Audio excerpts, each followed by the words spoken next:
നമസ്കാരം. ഞാനും മനോജ് വർമ്മയും രാജേന്ദ്രനും സിജു സുഗതനും ഇന്നിരിക്കുന്നത് ഞങ്ങൾ കൈകാര്യം ചെയ്യുന്ന ഒട്ടേറെ വാർത്തകളിൽ ഞങ്ങളെ ഞെട്ടിക്കുന്ന ഒരു വാർത്ത എന്ന നിലയ്ക്ക് ഒന്നെടുത്ത് സംസാരിക്കാനാണ്. ഇന്ത്യൻ രാഷ്ട്രീയത്തിൻ്റെ രോഗം മുഴുവനും വെളിപ്പെടുത്തുന്ന ഒരു വാർത്ത ഞങ്ങൾ കാണുകയുണ്ടായി. അത് പ്രധാനമന്ത്രി നരേന്ദ്രമോദിയുടെ ഒരു പരാമർശമാണ്. അദ്ദേഹം പറഞ്ഞിരിക്കുന്നു, കൃഷ്ണന് കുചേലൻ അവിൽപ്പൊതി കൊടുത്തത്, അവിൽ കൊണ്ടുപോയി കൊടുത്തത് ഇന്നായിരുന്നുവെങ്കിൽ കൃഷ്ണൻ അഴിമതിക്കാരനാകുമായിരുന്നു. ആരെങ്കിലും ഒരാൾ അത് ഒരു ക്യാമറയിലെടുത്ത് കൊണ്ടുപോയി കൊടുത്തൊരു പൊതുതാൽപര്യ ഹർജി ഫയൽ ചെയ്തിരുന്നെങ്കിൽ കൃഷ്ണൻ അഴിമതിക്കാരൻ എന്ന് സുപ്രീം കോടതി പറയുമായിരുന്നു എന്നൊരു പരാമർശം നടത്തിയിരിക്കുന്നു.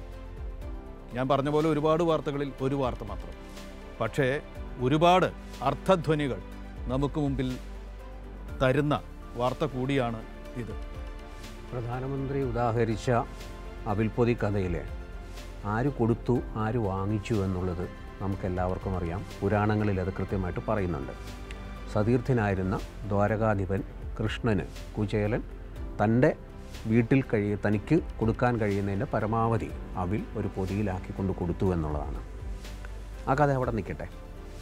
പ്രധാനമന്ത്രിയുടെ കഥയിൽ അദ്ദേഹം ഉദാഹരിച്ച അവിൽപ്പൊതി ഇവിടെ ഇലക്ട്രൽ ബോണ്ടുകളാവാനാണ് സാധ്യത.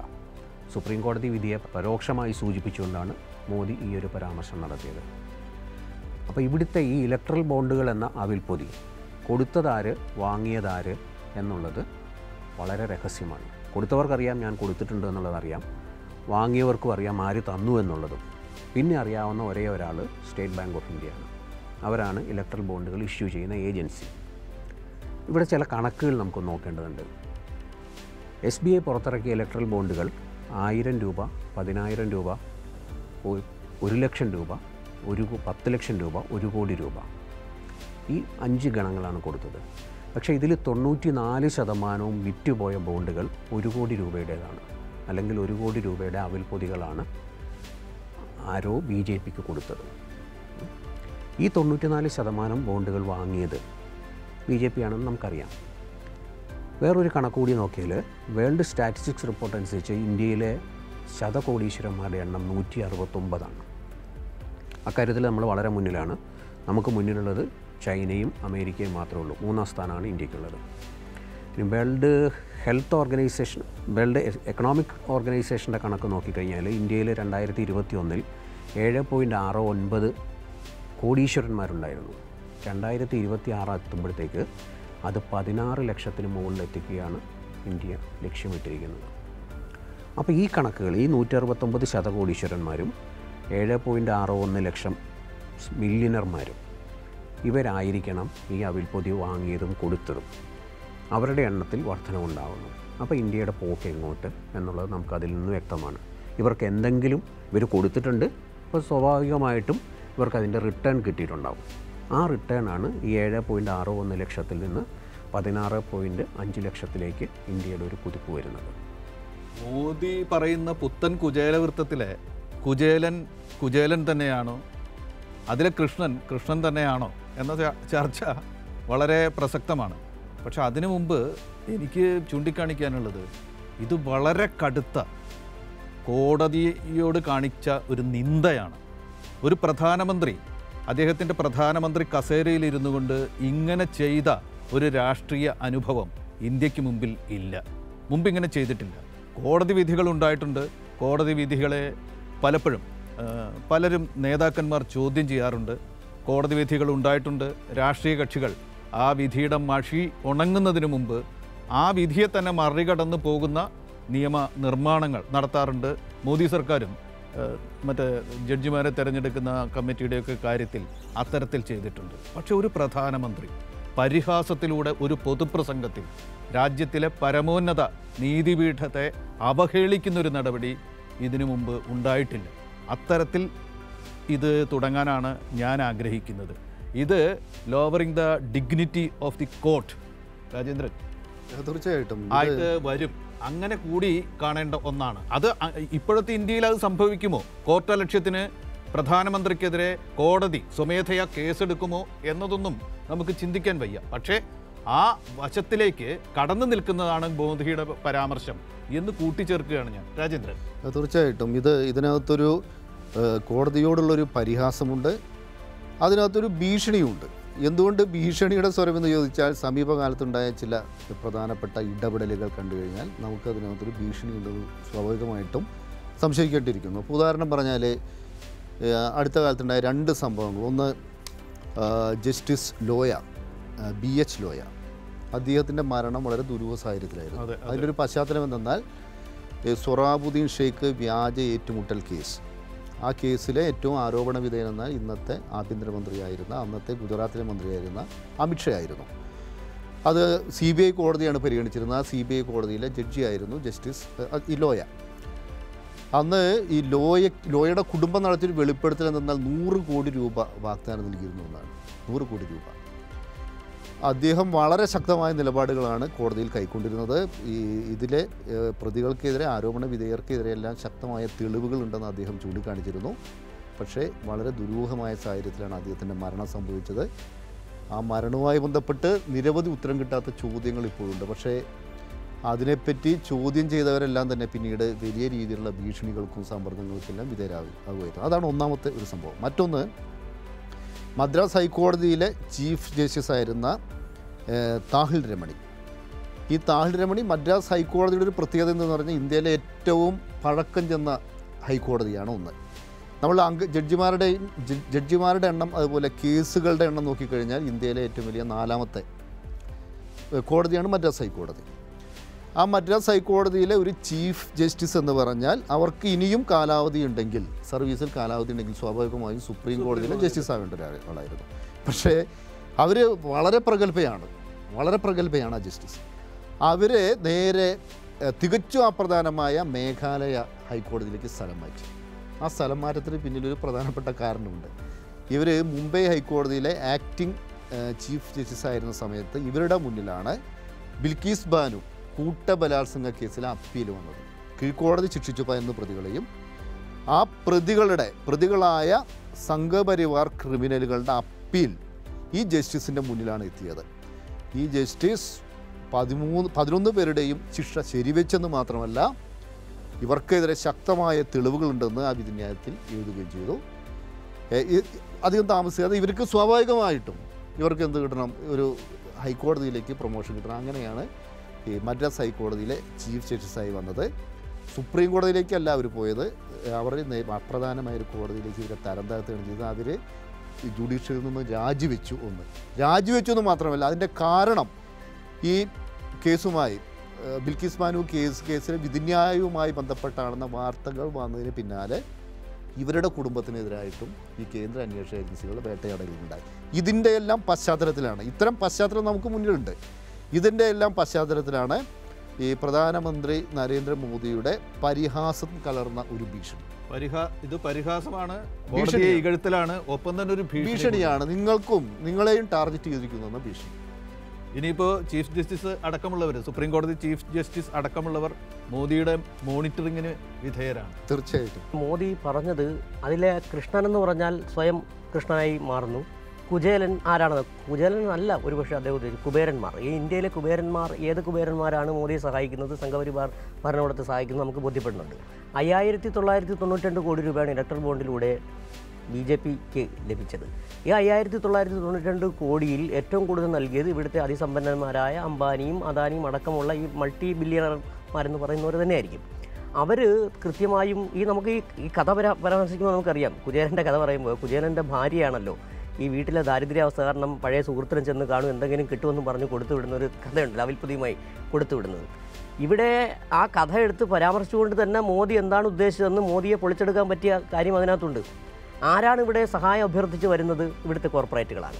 കോർപ്പറേറ്റുകൾക്ക് അനുകൂലമായ നയം രൂപപ്പെടുത്തിയെടുത്തതാണ് ഈ പറയുന്ന കൃഷ്ണമോദിയാണ്.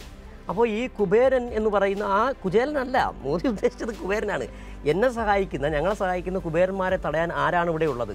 ഒരു കോടതിയും തടയേണ്ടതില്ല എന്നൊരു ഭീഷണി, നേരത്തെ ഒരു ഭീഷണിയാണ് ഇവർ ചെയ്തുകൊണ്ടിരിക്കുന്നത്. എന്താണ് ഈ പറയുന്നത് പോലെ ഇത് വേറെ തരത്തിൽ വ്യാഖ്യാനിക്കുക. ചങ്ങാത്ത മുതലാളിത്തമാണെന്ന് മോദി സമ്മതിക്കുകയാണ്. ചങ്ങാത്ത മുതലാളിത്തം തന്നെയാണ്.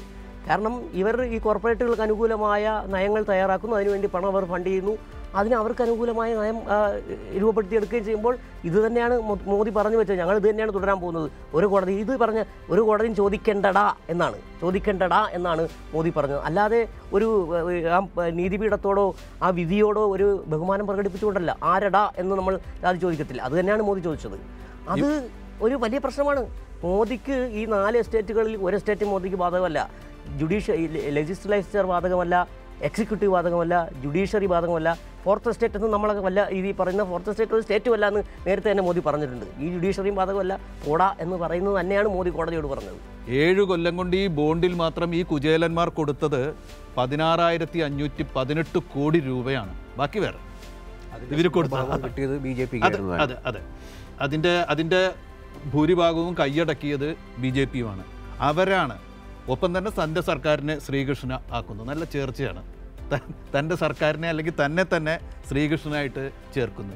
കുചേലൻ എന്ന് പറയുന്ന നമ്മുടെയൊക്കെ മനസ്സിലുള്ള ആ ബിംബം, നമ്മളൊക്കെ കുട്ടിക്കാലം മുതൽ കവിതകളിലൂടെയൊക്കെ രാമപുരത്തുകാരുടെയൊക്കെ കവിതകളിലൂടെ നമ്മൾ പഠിച്ച പലതരത്തിലും നമ്മൾ മനസ്സിലാക്കിയ കുചേലൻ എന്ന് പറയുന്ന ആ ബിംബത്തെ വരെ ഈ പാപികൾ തകർക്കുകയാണ്.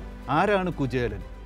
സുദാമാവ് എന്ന് മലയാളത്തിൽ നമ്മൾ പറയും, സുദാമ എന്ന് സംസ്കൃതത്തിൽ പറയുന്ന ആ പേരുള്ള മനുഷ്യനെ കുചേലൻ എന്ന് വിളിക്കുന്നത് മോശം വസ്ത്രം ധരിച്ചതുകൊണ്ടാണ്. കുൽസിതമായ ചേല ഉടുത്തവനാണ് കുചേലൻ. ആ കുചേലനെ എടുത്തു മാറ്റിയിട്ട് നമ്മുടെ ഈ കുബേരന്മാരെ അവിടേക്ക് കൊണ്ടുവന്ന് നിർത്തിയിരിക്കുകയാണ്. ഇത് ആ സങ്കല്പത്തെ തന്നെ തകർക്കുന്ന, ആ സങ്കല്പത്തിൽ വിശ്വസിക്കുന്നവരും ആ സങ്കല്പത്തിൽ ആരാധിക്കുന്നവരും, കുചേല ദിനത്തിൽ ഗുരുവായൂരൊക്കെ കൊണ്ടുപോയി അവല് നിവേദ്യം നടത്തുന്നവരും അവരുടെ മനസ്സുകൊണ്ട് പ്രാവണം. ഈ ഒരു പരാമർശം നടത്തിയ നാവ് ശിക്ഷ അർഹിക്കുന്നു എന്ന് അവർ മനസ്സുകൊണ്ട് പ്രാവണം എന്നാണ് ഞാൻ പറയുക. ഈ ഒരു വിശേഷണത്തിൽ പോലും ഒരു വർഗീയതയുണ്ട്. അതെ അതെ, അതായത് അതിൻ്റെ അടുത്തതല്ല. ഇപ്പോൾ സുപ്രീം കോടതി ഈ ഇലക്ട്രൽ ബോണ്ട് കേസിൽ BJPക്കും പ്രത്യേകിച്ച് നരേന്ദ്രമോദിക്കുമെതിരെയുള്ളൊരു വിധിന്യായം പുറപ്പെടുവിച്ചു. ഇത് ഇലക്ട്രൽ ബോണ്ട് എന്നതിലുപരിയായിട്ട് ഇത് അഴിമതിയാണിത്. നിങ്ങൾ അഴിമതി കാണിക്കുന്നു എന്നാണ് ശരിക്കും സുപ്രീം കോടതി ചൂണ്ടിക്കാണിച്ചത്. അല്ല, ആ വാക്ക് തന്നെയാണ് അദ്ദേഹം ഉദ്ദേശിച്ചത്. അപ്പോൾ പറഞ്ഞുകൊണ്ടാണല്ലോ പറഞ്ഞത്. അതെ, അപ്പോൾ ഇതിനകത്ത് അതിനൊരു മറുപടി പറയുമ്പോൾ ആ മറുപടിക്കകത്ത് പോലും ഒരു കൃഷ്ണൻ വേണം. അതിൻ്റെ പിറകിലെ ഒരു തന്ത്രവിധാണ്. ഒരു തനിക്കെതിരെ ഉയരുന്ന ഒരു അഴിമതിയുമായി ബന്ധപ്പെട്ട ഒരു സുപ്രധാനമായ സുപ്രീം കോടതി വിധിക്ക് മറുപടി പറയുകയാണെങ്കിൽ അതിനെപ്പോലും ഒരു കൃഷ്ണനുമായി, ഒരു ദൈവവുമായി ബന്ധിപ്പിച്ച് ആ രീതിയിൽ ഒരു വർഗീയ ധ്രുവീകരണം ഉണ്ടാക്കാൻ കൂടി ഇതിലൂടെ അധികം ശ്രമിക്കും. അത് രാജേന്ദ്ര, ഇവരെടുക്ക് ഈ എല്ലാ ഫാസിസ്റ്റുകൾക്കും, ലോകം കണ്ടിട്ടുള്ള ഫാസിസം എന്ന പേര് വിളിച്ചിട്ടുള്ളവരും അല്ലാത്തവരുമായ എല്ലാ ഫാസിസ്റ്റുകളും രാഷ്ട്രീയത്തെ രാഷ്ട്രീയ മതമാക്കാൻ ശ്രമിച്ചവരാണ്. ആ ജോലി തന്നെയാണ് നടന്നുകൊണ്ടിരിക്കുന്നത്. ഇതും ഒരു ക്ഷേത്രത്തിൻ്റെ കല്ലിടൽ ചടങ്ങിലാണ് പറഞ്ഞത്. ആ ക്ഷേത്രവും ബാബർ തകർത്തതാണ് എന്ന് പറഞ്ഞുകൊണ്ടാണ് ഈ ഏർപ്പാട് നടത്തിക്കൊണ്ടിരിക്കുന്നത്.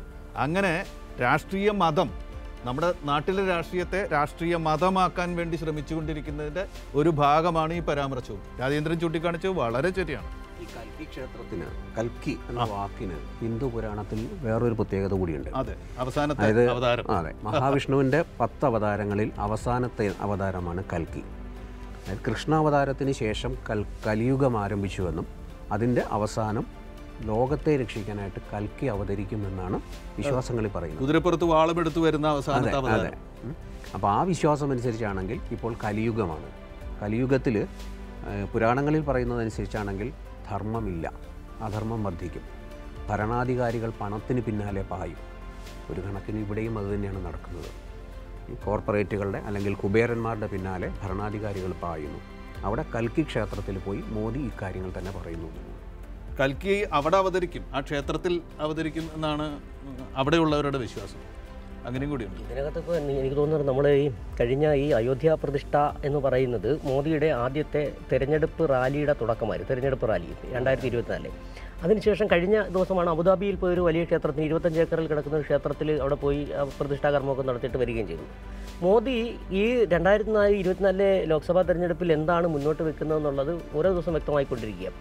ഈ ജാതിയും മതവും ദൈവവും ബിംബങ്ങളും അല്ലാതെ ഒന്നും തന്നെ ഇന്ത്യൻ ജനതയ്ക്ക് മുന്നിൽ വോട്ട് തേടാൻ മോദിയുടെ കയ്യിലില്ല.